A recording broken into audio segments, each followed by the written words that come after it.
इस खास चर्चा में स्वागत है, जहां उपभोक्ता अधिकारों के दिलचस्प कानूनी सफर और आज के बाजार में एक आम खरीदार की सुरक्षा के बारे में गहराई से बात होगी। चलिए, बिना किसी देरी के सीधे विषय पर आते हैं। 2500 रुपये। देखा जाए तो ये कोई बहुत बड़ी रकम नहीं है ना? लेकिन साल 2017 की एक बेहद रोचक घटना में यही रकम एक बड़े बैंक पर जुर्माने के तौर पर लगाई गई थी। आखिर ऐसा क्या हुआ था जो एक उपभोक्ता मंच को ये कदम उठाना पड़ा? आइए इस कहानी की तह तक चलते हैं।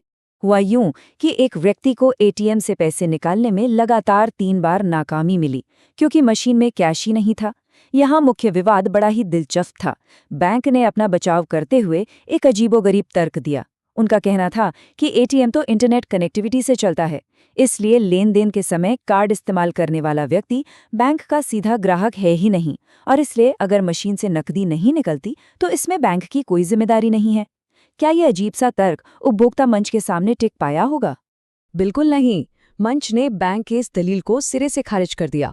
उनका फैसला एकदम स्पष्ट था। बार बार एटीएम स्क्रीन पर नकदी उपलब्ध नहीं का संदेश दिखना सेवा में एक बहुत बड़ी कमी है। इसी ऐतिहासिक फैसले के चलते बैंक को मानसिक उत्पीड़न और कानूनी खर्च की भरपाई के तौर पर वो जुर्माना चुकाना पड़ा। सच में ये उपभोक्ता अधिकारों की एक शानदार जीत थी। एटीएम से जुड़ी ये जीत बाजार के एक बहुत बड़े वैचारिक बदलाव की ओर इशारा करती है। एक दौर था जब पूरा बाजार कैविट एम्प्टर यानी क्रेता सावधान रहे के सिद्धांत पर चलता था। तब जिम्मेदारी पूरी तरह से खरीदने वाले पर होती थी कि वो अपना बचाव खुद करे। लेकिन अब हवा का रुख बदल चुका है। आधुनिक बाजार अब कैविट वेंडिटर यानी विक्रेता सावधान रहे के उसूल पर आ गया है। अब जिम्मेदारी बेचने वाले की है कि वो सुनिश्चित करे कि उसका उत्पाद या सेवा एकदम सही हो। ये बदलाव कोई छोटी बात नहीं है।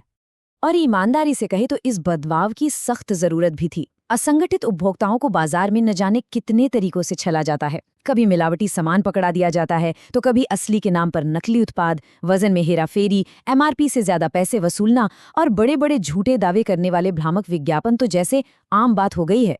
इन्हीं सब अनैतिक हरकतों पर लगाम कसने और सुरक्षा का दायरा बढ़ाने के लिए ही पुराने कानूनों को हटाकर उपभोक्ता संरक्षण अधिनियम 2019 लाया गया। तो अब बात करते हैं उपभोक्ता की वास्तविकता की और समझते हैं कि संरक्षण एक पूर्ण आवश्यकता आखिर क्यों है। अगर गहराई से देखें तो एक खरीदार की मुख्य रूप से 3 सबसे बड़ी कमजोरियां होती हैं। पहली है अज्ञानता, यानी अपने कानूनी अधिकारों की जानकारी न होना। दूसरी कमजोरी है असंगठित होना। ज्यादातर लोग किसी मजबूत उपभोक्ता संगठन से नहीं जुड़े होते, और जब जानकारी और संगठन दोनों की कमी होती है तो इसका सीधा नतीजा होता है व्यापक स्तर पर शोषण। जब तक ये स्थिति बनी रहेगी, बाजार में अनैतिक व्यापार का खतरा भी मंडराता रहेगा। जरा सोचिए, एक कोल्ड ड्रिंक की बोतल में कुछ अशुद्धि मिल जाए और उस पर सीधे 1 लाख रुपए के मुआवजे का दावा ठोक दिया जाए। ये कोई मजाक नहीं, बल्कि उत्पाद दायित्व या प्रोडक्ट लायबिलिटी के सिद्धांत का एक सटीक उदाहरण है। अगर कोई उत्पाद सेहत के लिए हानिकारक निकलता है तो निर्माता को उसका भारी हर्जाना चुकाना ही पड़ता है। ये कानून मिलावट करने वालों के लिए एक बहुत ही सख्त चेतावनी है। चलिए अब सिक्के के दूसरे पहलू पर नजर डालते हैं, व्यावसायिक दायित्व। विक्रेताओं को उपभोक्ता अधिकारों की परवाह आखिर क्यों करनी चाहिए? दिलचस्प बात यह है कि उपभोक्ता संरक्षण सिर्फ खरीदारों के लिए नहीं, बल्कि व्यवसायों के लिए भी बहुत मुनाफे का सौदा है। ये एक पूरी कड़ी है। जो व्यवसाय नैतिकता से चलता है, उसके ग्राहक हमेशा संतुष्ट रहते हैं, और संतुष्ट ग्राहक बार बार लौट कर आते हैं, जिसका मतलब है लंबा और टिकाऊ मुनाफा। सबसे अहम बात, सही तरीके से काम करने वाले व्यवसाय भारी जुर्माने और सरकारी दखलंदाजी से हमेशा बचे रहते हैं। देखा जाए तो इसमें सबका फायदा है। मुनाफे से परे एक बहुत गहरा दार्शनिक तर्क भी है। कोई भी व्यवसाय शून्य से खड़ा नहीं होता, वह समाज के ही संसाधनों का इस्तेमाल करके आगे बढ़ता है। इसीलिए उसके एक बड़ी नैतिक और सामाजिक जिम्मेदारी बनती है। जनता के प्रति जवाबदेही रखना, सभी हितधारकों का ध्यान रखना और किसी भी तरह के शोषण से बचकर अपना नैतिक आधार बनाए रखना ही एक सच्चे और सफल व्यवसाय की निशानी है। लेकिन तब क्या होता है जब कोई व्यवसाय खुद से इन नियमों का पालन नहीं करता? तब चलता है कानून का हथौड़ा। उपभोक्ता संरक्षण अधिनियम 2019 असल में वही मजबूत कानूनी कवच है जो आम खरीदार को बाजार की धोखेबाजी से बचाता है। जो व्यवसाय खुद अपनी गलतियां नहीं सुधारते, उन पर नकेल कसने के लिए ये सरकार का उठाया गया एक बेहद कड़ा और जरूरी कदम है। अब बात करते हैं इस कानूनी शस्त्रागार की और समझते हैं 2019 के इस अधिनियम की कुछ बेहद जरूरी शब्दावलियों को।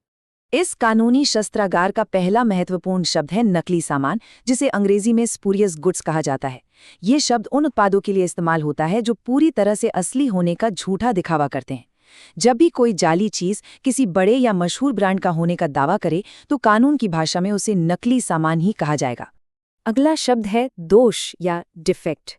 ये समझना बहुत जरूरी है कि दोष शब्द विशेष रूप से सिर्फ भौतिक वस्तुओं या उत्पादों पर लागू होता है। जब किसी भी सामान की गुणवत्ता, प्रकृति या मात्रा तय किए गए मानकों से कम होती है, तो उस भौतिक चीज की खामी को कानूनी रूप से दोष माना जाता है। इसी से जुड़ा अगला शब्द है कमी यानी डेफिशिएंसी।